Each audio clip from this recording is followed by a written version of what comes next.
Olá, eu sou o Guti. E eu sou o Silvio. E hoje nós vamos estar participando juntos do quarto programa que fala sobre o dom de línguas.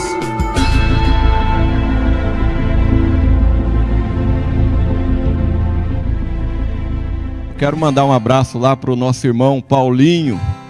Ele foi muito tempo ancião da igreja de Andradas, agora ele está morando em Poços de Calda. Um abraço para o Paulinho, que tem visto o programa.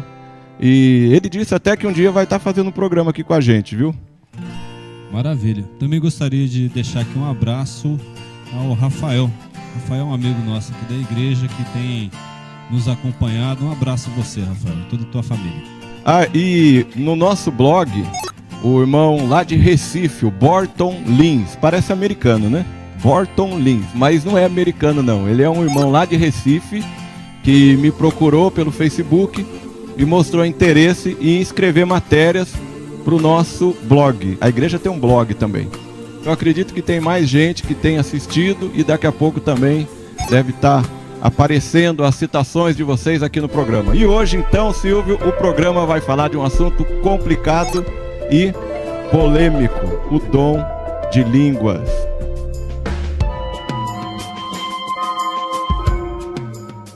E aonde foi que começou a manifestação das línguas? Em Atos capítulo 2, nós temos aqui a descida do Espírito Santo.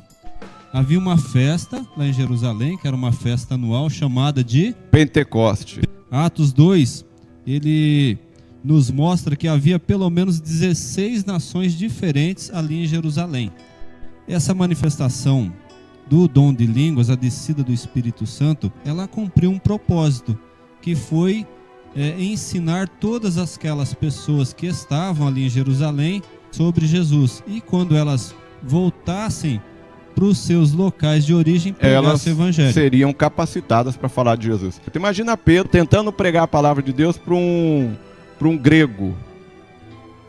Como que ele ia conseguir? Difícil, né? Ele sendo um pescador. Eu acho que ele ia falar um negócio seguinte: eu não vou falar mais de Jesus desse cara, não, que esse cara não entende nada. Ele parece que está falando grego, né? É verdade, mas a gente encontra em Atos capítulo 2, no verso 8. Silvio, só lembrando, a manifestação do dom de línguas, o verso 8, ela define o propósito: fazer com que aqueles que não conheciam a língua dos apóstolos entendessem as grandezas de Deus, e dali então eles partiriam para falar de Jesus em qualquer nação. Porque agora, conforme a palavra de Deus fala aqui, que todos passaram a ouvir na sua própria língua. E uma outra coisa bem interessante: o dom de línguas, ele não é dado para que você fale em um momento e depois ele desapareça. Quando Deus te dá um dom, este dom vai ficar com você para o resto da sua vida. Por exemplo, tem pessoas que cantam maravilhosamente, como a irmã que vai louvar agora no final desse estudo, a irmã Amanda. Mas Deus não vai chegar para ela um dia e vai falar: Amanda, a partir de hoje você não tem mais o dom da música. Quando a pessoa ela tem um dom, ela vai continuar com aquele dom a vida toda. Então eu entendo que neste contexto de Atos 2, quando os apóstolos receberam o dom para falar em línguas, eles continuaram pela sua vida toda falando em línguas, porque eles foram pregar o evangelho. Eles foram capacitados para romper as barreiras que impediam de falar de Jesus, que eram o quê? As línguas. Não é isso? Exatamente, mas a gente tem que deixar claro, Guti, que o dom de língua que a Bíblia está tratando aqui em Atos 2 é o dom de línguas maternas.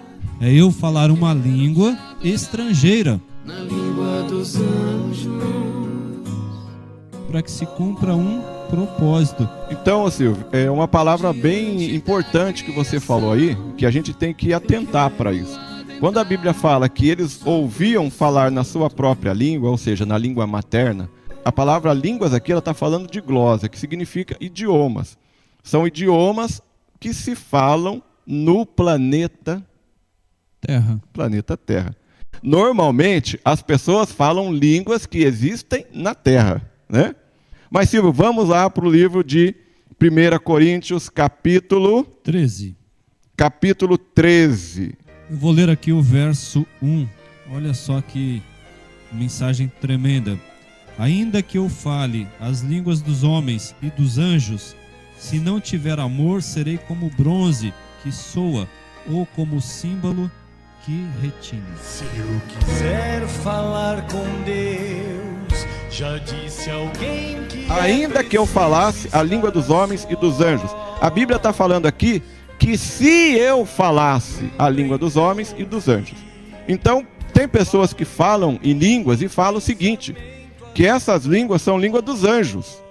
Porque a Bíblia fala língua dos homens e língua dos anjos. Mas Paulo aqui, ele está dizendo assim, ainda que eu fosse para São Paulo e para o Rio de Janeiro, se eu não conseguir chegar em Taubaté, nada vai adiantar.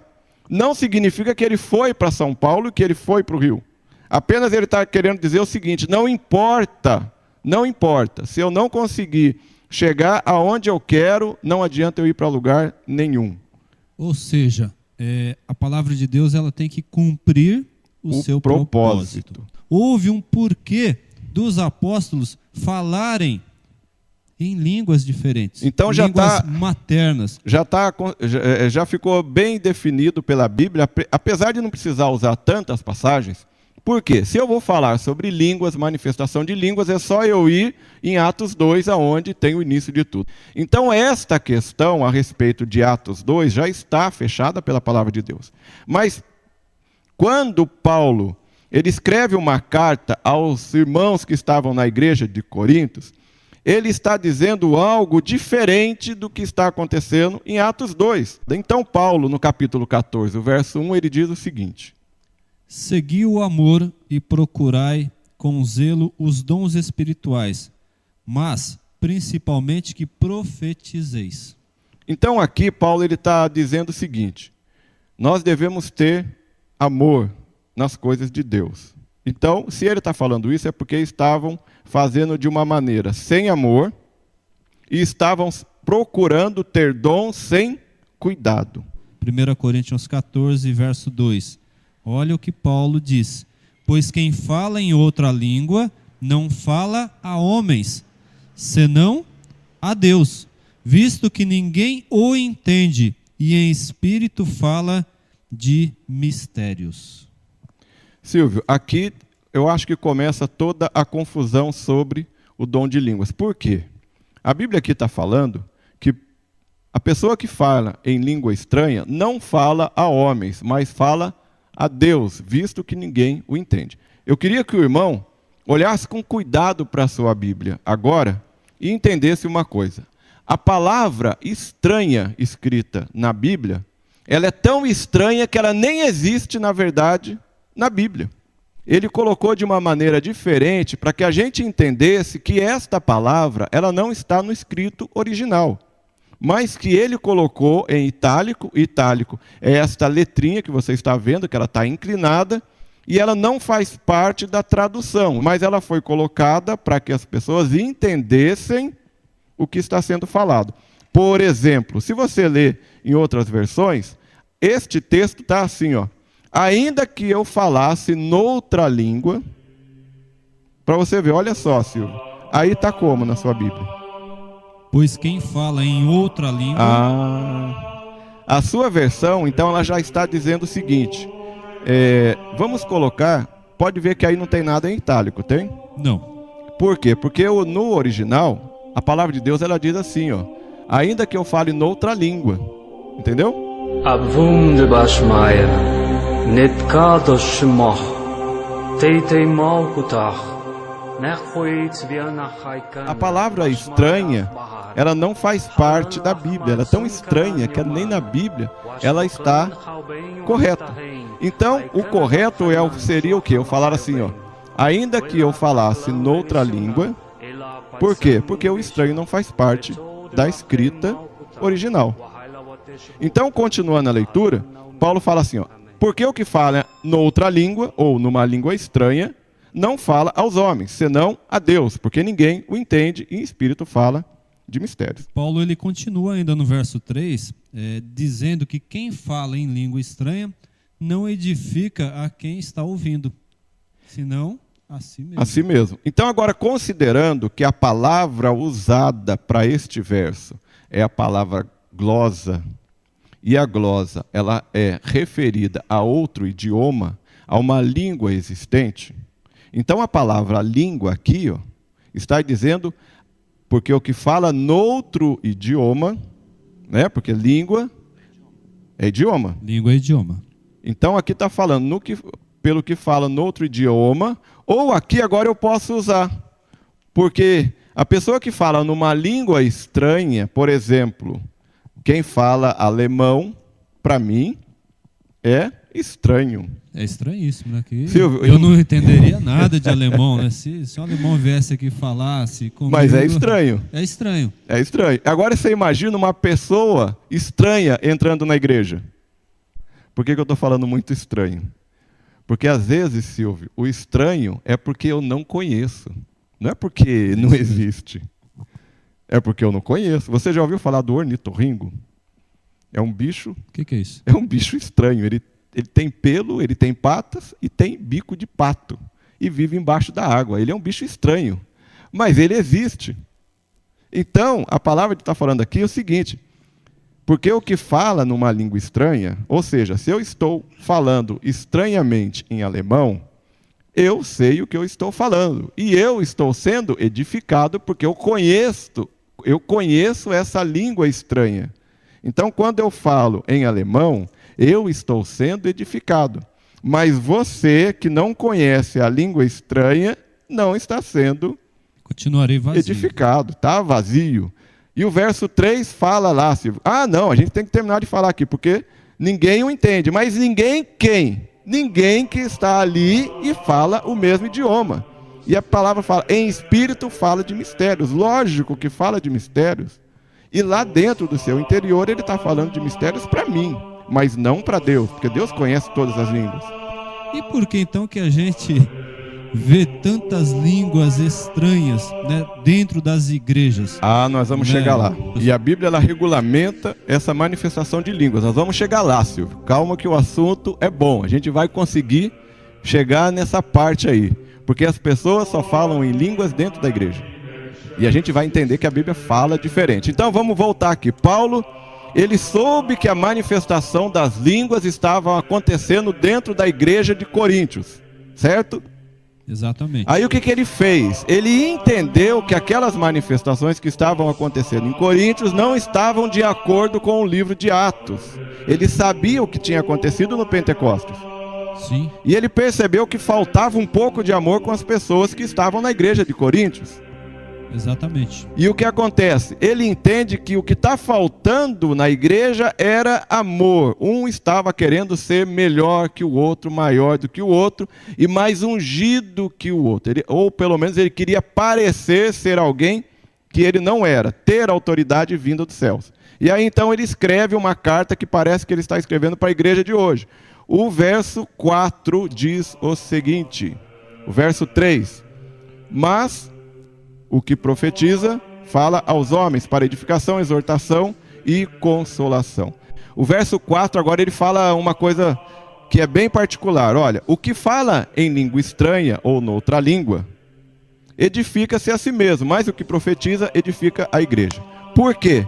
Se eu dentro da igreja começar a falar em línguas estranhas, ninguém vai entender o que eu estou falando. Mas tem gente que grita amém quando o outro fala em línguas. Amém quer dizer assim seja. Então eu não entendi nada do que ele falou, mas assim seja. Não é um pouco de falta de zelo com a palavra de Deus, falar que assim seja, se eu nem entendi o que ele falou?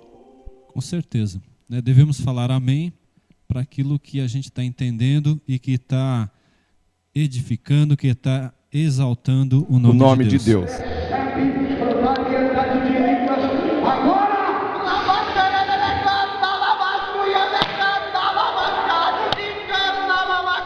Mas a palavra de Deus fala que o que profetiza, ele edifica a igreja. Por quê? Porque a igreja toda entende a correção, entende a advertência e sabe qual é a vontade de Deus para eles. E se adiantarmos um pouco mais, Guti, 1 Coríntios 14, verso 5, que mais importante do que falar em línguas, o que é? Era o profetizar. O profetizar. Mas, Silvio, aqui tem uma coisa assim que é interessante. Não existe um dom maior ou um dom melhor do que o outro. Então não tem como eu colocar que um é melhor que o outro porque faz isso e o outro é menor porque não faz. Então os dons são vários. São vários. E todos eles são importantíssimos. Não existe um dom melhor que o outro. Mas aqui, Silvio, olha só, Paulo parece que ele fala contrário ao que a gente está lendo, porque ele fala assim no verso 5. E eu quero que todos vós falais em línguas estranhas, mas muito mais que o profetizais, porque o que profetiza é maior do que aquele que fala em línguas estranhas. Então aqui Paulo, agora ele fez um negócio diferente do que aquilo que nós falamos. E ele fala assim, a não ser que também interprete para que a igreja receba edificação. Então Paulo aqui, ele está dando uma ideia diferente daquilo que a gente falou. Mas por que então que ele fala que quem profetiza é maior do que aquele que fala em línguas, se são todos iguais perante Deus?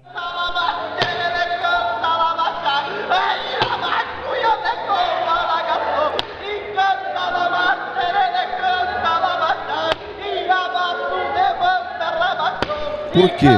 Ele está falando aqui que se eles, olhando na visão humana, consideram, porque Paulo está falando para um povo específico aqui, ele não está falando para uma igreja mundial. A gente tem que entender o que Paulo está fazendo aqui.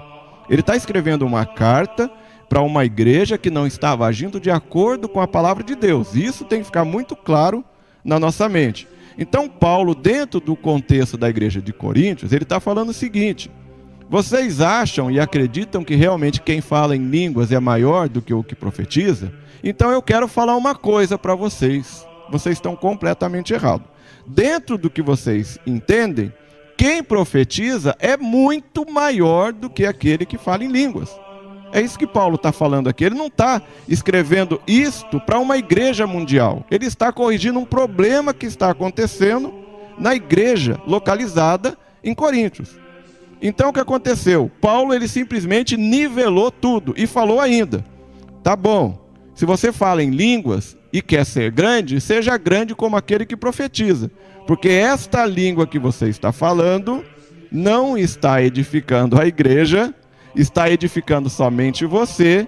Então você tem que se colocar no seu lugar, porque você não é maior do que aquele que profetiza, porque quando você profetiza, a igreja toda recebe edificação. É isso que Paulo está falando. Ele está falando para um público específico.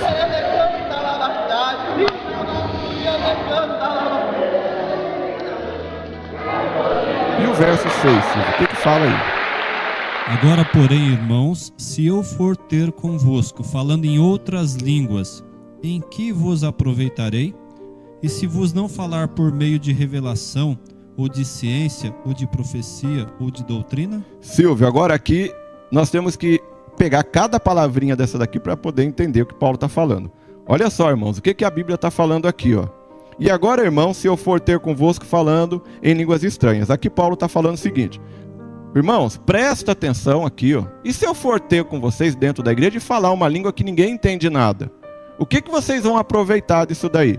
Vocês vão aproveitar, é o que Paulo está falando, se eu falasse por meio de revelação. A própria palavra já falou, estava oculto, ninguém entendia nada, e agora passa a ser revelado, todo mundo entende. É isso que Paulo está falando. Aí depois ele fala, ou meio ou por ciência. Ciência é algo exato, não tem como achar na ciência, não tem achismo na ciência. A ciência é algo exato. Se você conhece ciência, você sabe que lá, eu acho que o filho vem da barriga da mãe. Tem como falar isso em ciência? Não tem. Não tem. As pessoas vão explicar tintim por tintim de onde vêm os bebês. E não é da cegonha, viu, Silvio? Verdade. Tem gente que acha que é da cegonha, né? Mas eu achava que era da cegonha quando eu era criança. Eu acho que eu achava também, mas eu achava que a minha cegonha não aguentou me levar, não. Ela pediu para outro animal me levar, porque eu nasci gordinho. Mas, Silvio, continuando aqui, ó. Ou de profecia. Eu nunca ouvi falar de uma profecia que ninguém entendesse o que foi falado. Ele pode não entender o que significa. Por exemplo, no sonho do rei, em Daniel capítulo 2, ele fala de um sonho, ele viu uma estátua. Ele sabia o que ele tinha sonhado, ele não lembrava o que era, mas ele sabia. Quando Daniel falou para ele o que era, ele entendeu. Então a profecia é algo que vai te fazer entender. Você pode não entender o que significa uma mulher vestida do sol, mas você olha e identifica uma mulher vestida do sol, que é o que está no capítulo 12. Então profecia tem que ser algo correto, palavras certas. E doutrina. Imagina se você não conhecer a doutrina correta da sua igreja. Então Paulo está falando aqui de coisas que são exatas, não tem como errar. Profecia, ciência, doutrinas, revelação, são coisas naturalmente lógicas, você consegue entender o que é. E aí Paulo continua falando que se não for desta maneira, o verso 7. É assim que instrumentos inanimados, como a flauta ou a cítara, quando emitem sons, se não derem bem distintos, como se reconhecerá o que se toca na flauta ou cítara? Silvio, aí Paulo ele tá falando uma outra coisa. Como no verso 6, aqui Paulo está abordando o problema da igreja de Corinto quanto às línguas de uma maneira muito prática. Aqui ele está falando o seguinte: da mesma forma, se coisas inanimadas, como a flauta que faz som, por exemplo, se eu pegar uma flauta e tocar glória, glória, aleluia, soprando de um jeito que você não entende nada. Aí eu pergunto, você entendeu o que eu toquei? Aí você vai falar, não. Aí eu falo, mas como não? Eu estou tocando glória, glória, aleluia. Mas na verdade eu estou tocando um barulho que você nem sabe o que é. Então aqui Paulo está falando o seguinte: olha, se você quer usar uma flauta, você saiba como usar, porque mesmo a flauta ela tem que dar um som que se entenda. Está falando da cítara, outro instrumento musical. E está falando o seguinte: se não formarem sons distintos, como se conhecerá o que se toca com a flauta ou com a cítara? Agora o 8 é pior no seu contexto de estar fazendo coisa errada. Porque se a trombeta der sonido incerto, quem se preparará para a batalha? Assim, vós, se com a língua não disserdes palavra compreensível... Silvio, o que você leu aí? Assim, vós, se com a língua não disserdes palavra compreensível, como se entenderá o que dizeis? Porque estareis como falasseis ao ar. Então a palavra de Deus aqui está falando que se esses objetos inanimados, ou seja, que não tem vida própria, depende de alguém para que eles ganhem vida, tem que dar som correto. Como eu, que sou capacitado a falar, vou falar com a minha boca coisas que ninguém entende, e se eu fizer isso, Paulo está falando, está como se falando ao ar. E o verso 10, então, ele arrebenta todas as problemáticas quanto à língua. E ele dá até exemplos. O que a Bíblia fala aí, Silvio? Há sem dúvida muitos tipos de vozes no mundo, nenhum deles, contudo, sem sentido. Quer dizer então que se eu falar, olha, Achúrias cântalas, eu tenho que falar o que significa isso? Isso mesmo, tem que explicar. Quer dizer que se eu falar para você, e Achúrias significa você está recebendo uma ordem de Deus, eu estou errado? Eu não sei, é esse o significado de Achúrias? Isso que deve você falou? Ser, porque eu sempre ouço essa palavra. Mas tem algum dicionário essa palavra? Existe? Não, essa mas tradução? aí é língua dos anjos. Bom, pula, então, né? Mas língua dos anjos, então tem que falar para os anjos. Mas quando o anjo falou com Moisés, e quando o anjo falou com Abraão, e quando o anjo falou com Ló, e quando o anjo falou com Maria, e quando o anjo repreendeu o pai de João Batista, que ele ficou mudo, e quando o anjo falou com João, que escreveu o Apocalipse, ele falou na língua que eles entendiam. Isso mesmo. Ué, então a língua dos anjos é a língua que Deus capacitou o anjo de falar de maneira que seja a minha própria língua? Isso.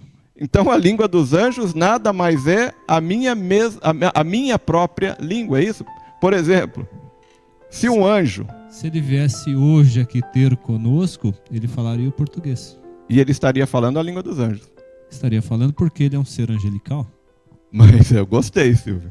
Ele fala a língua dos anjos porque ele é um ser angelical. Então quer dizer que se um ser angelical for lá nos Estados Unidos mandar uma mensagem de Deus para um americano, ele vai falar uma língua angelical.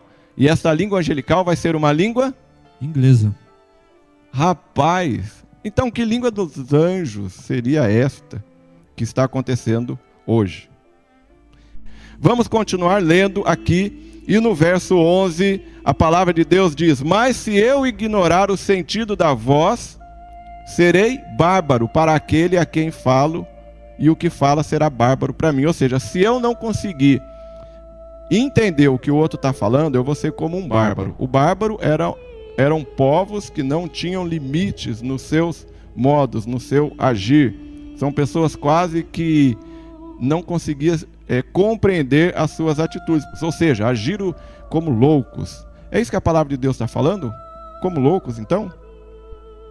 E ela fala no verso 13, Guti, que pelo que fala em outra língua, deve orar para que possa interpretar. Ou seja, tem que haver um entendimento da língua que está se falando. Aqui, Silvio, Deus está falando através de Paulo que se você ora com o seu espírito, você deve pedir para Deus para que você entenda o que seu espírito falou. É isso? Exato. Olha o que ele fala no 14, ainda falando dessa oração. Porque se eu orar em outra língua, o meu espírito ora de fato, mas a minha mente fica infrutífera ou sem entendimento. Vazia. Então, Silvio, o que seria o espírito aqui nesta escrita? Porque aqui agora a Bíblia, ela confundiu um pouco a gente. Porque se eu sou um ser espiritual, eu posso fazer coisas que eu realmente não entendo o que está acontecendo. Mas será que aqui agora a Bíblia está colocando um ser dentro de mim que não é eu mesmo? Aí não tem jeito, né? A palavra de Deus aqui, ela não está confundindo, ela está falando o seguinte: se você no seu íntimo, se você no seu intelecto, você não entende o que está acontecendo, não está adiantando nada orar. Se você pegar uma carta em inglês falando coisas maravilhosas de Deus, você vai ler e você é tocado por aquelas palavras? Se eu não entender, não serei tocado. Então quer dizer que este ser tocado significa que o meu espírito, o meu íntimo, sabe o que é que eu estou lendo e eu sou alcançado por aquilo? Exatamente. Então tá fácil. A palavra de Deus aqui está falando que se eu não entendo no meu íntimo o que eu estou falando, eu deveria pedir para Deus para que Ele me desse a interpretação. Mas Paulo está falando isso aqui pelo seguinte, Silvio. Lembrando que o dom de línguas que estava acontecendo na igreja de Coríntios, ele estava destoando do que aconteceu em Atos 2. Então Paulo, não querendo acusá-los de estarem manifestando um dom na carne, ou de maneira errada, ou não fruto do Espírito Santo, Paulo, ele simplesmente diz o seguinte: se isso que está acontecendo aí é uma manifestação de Deus, é algo divino, então faz o seguinte, pede para Deus te dar a interpretação. Pede para que Deus faça com que você entenda o que está acontecendo. E aí, desta maneira, Paulo, ele corrige uma prática dentro do amor, que é o que ele está falando que estava acontecendo ali, sem acusar ninguém. Porque os irmãos que estavam manifestando um dom que não era o mesmo dom de Atos 2, ia falar o seguinte: e agora ficou complicado. Acho que é melhor eu parar de falar nesse tipo de língua, porque eu sei que esta língua está partindo de mim mesmo. Por quê?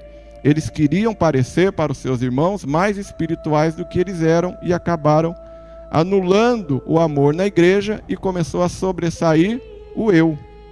E agora eles passaram a manifestar na igreja uma língua que ninguém conseguia interpretar. E sabe o que Paulo continua dizendo? Se lermos o verso 18, ele diz o seguinte: dou graças a Deus, porque falo em outras línguas. Ele está falando aqui de línguas maternas, ou seja, Paulo era um homem bastante instruído. No verso 19 ele diz: contudo, prefiro falar na igreja 5 palavras com o meu entendimento para instruir a outros a falar 10.000 palavras em outra língua. Ou aqui ele já usa língua desconhecida. Então o próprio Paulo, ele fala, irmãos, que ele, se tivesse entrando numa das igrejas hoje, ele diria: irmãos, o que está acontecendo aí? O que está acontecendo aí é o mesmo que está escrito no livro de Atos capítulo 2? Se não for, se essas línguas que estão sendo faladas, elas não estão edificando, não estão rompendo as barreiras de comunicação, ora para Deus, para que Deus te dê a interpretação disso que está acontecendo. Porque Paulo aqui, ele não quer dizer para os irmãos que eles estão sendo carnais, uns querendo ser maiores do que os outros, agindo com falta de amor e revelando nele mesmo para as pessoas que Deus está agindo a ponto dele falar numa língua que ninguém entende. Então aqui Paulo está dizendo o seguinte: se isto está acontecendo com você, saiba que não existe nenhum tipo de língua no mundo que não seja interpretada. E que o que você está fazendo, o que está acontecendo, ela está totalmente fora daquilo que é o propósito de Deus. Porque até objetos inanimados, eles dependem de darem sons corretos. Então você, irmão, Paulo está falando, que está manifestando estas línguas estranhas, ore para que Deus te dê um entendimento. Porque se isto for de você, irmão, você vai parar. Porque sabe que está indo contrário à palavra de Deus. Porque Paulo fala: olha, se você quer parecer grande, eu vou falar uma coisa para você.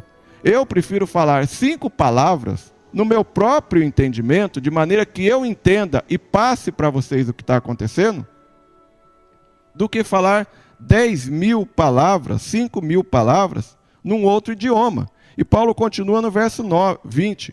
Irmãos, eu não quero que vocês sejais como meninos no entendimento. Para com isso. Não é este o dom correto, nem a manifestação de línguas. Vocês estão parecendo crianças, que não entendem a realidade das coisas.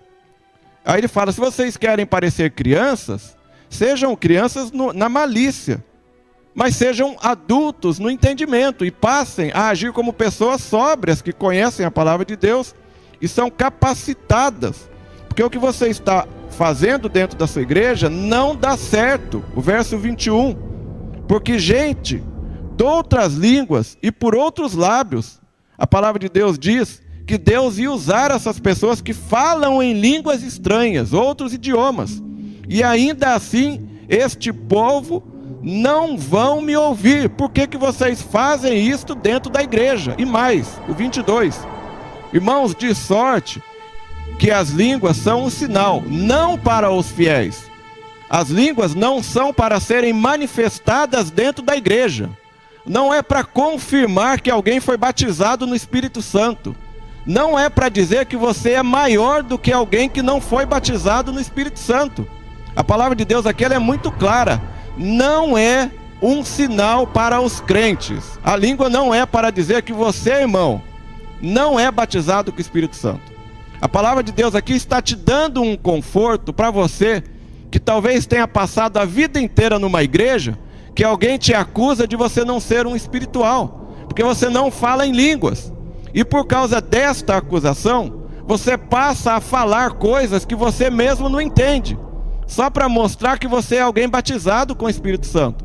Fica tranquilo, fica sossegado, porque a palavra de Deus aqui está falando que as línguas não são um sinal para os fiéis, mas para os infiéis, porque os crentes já estão batizados com o Espírito Santo quando escolheram servir a Deus.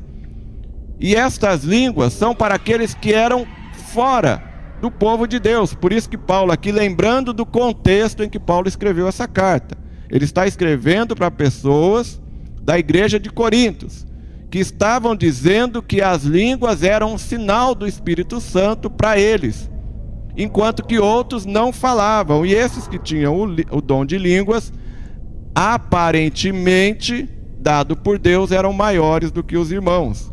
E alguns se sentiam menosprezados. E Paulo aqui está sendo bem claro, Silvio, porque fala assim, ó: as línguas são um sinal não para os crentes, mas para os infiéis. Quem eram os infiéis? Cretenses, as pessoas francesas, os italianos, todas as pessoas elencadas no evento de Atos capítulo 2. Ou seja, as pessoas que ainda não haviam se convertido ao cristianismo. Então Paulo está dizendo que o dom de línguas não é para quem já conhece a palavra, e ele tem que buscar aquele que ainda não foi evangelizado. Aqui Paulo está regulamentando uma prática que hoje nós temos visto em várias igrejas. Eu acredito que se Paulo hoje entrasse em uma dessas igrejas que tem a manifestação de línguas conforme a Bíblia aqui está corrigindo, Paulo escreveria novamente a carta escrita aqui no capítulo 14, dizendo: irmãos, não é esta a manifestação correta que Deus te deu para este dom, o dom de línguas.